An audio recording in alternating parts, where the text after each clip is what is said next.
Okay. Good to go. All right. Hello everyone, this is Eric with Custom Home Painters of Cheyenne. We're going to do a little tutorial on a very basic thing that I see a lot of homeowners screwing up on, and we have to go back and fix it.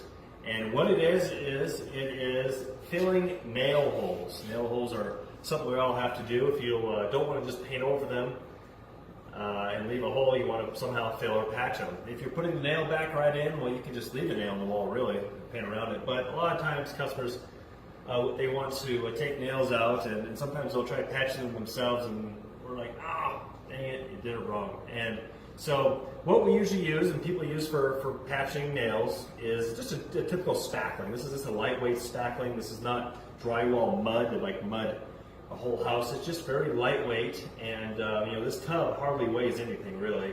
The lighter the better, honestly. It doesn't have to be anything special. The lighter the faster it dries. And so forth. So you don't need anything too strong or anything. But what most people do is they think, I got spackling, I need a spackling knife, right?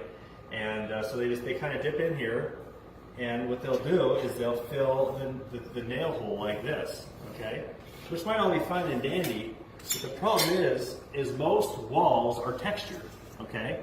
And what you just did was made a flat spot, and now when you paint over, is not going to look very good. Yeah, the hole is filled, but now you have a patch, okay? And this is what I see most individuals doing, and they can sand it all you want, but you still have a flat spot, okay?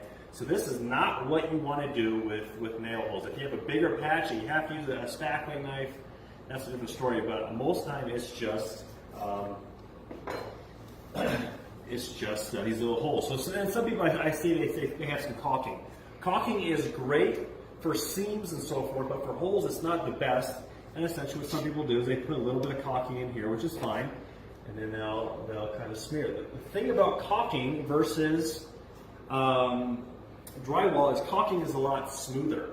And when you paint that, you'll see in the right light this shiny, glossier paint, because it is smoother and doesn't have the grittiness of spackling. So, caulking can be all right, but especially if you have a crack in the middle that goes way down here, like in some plaster or something, you'll see a shiny.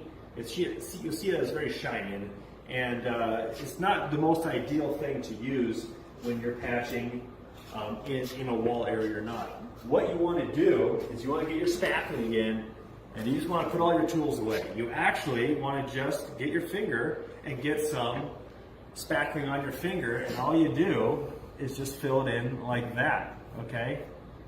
And certainly get enough in there, but what you're doing is you're not making a flat spot that let me get some more here, that the spackling knife created. And you can kind of rub it, get the excess around it off, and then just so that hole is filled like that, okay?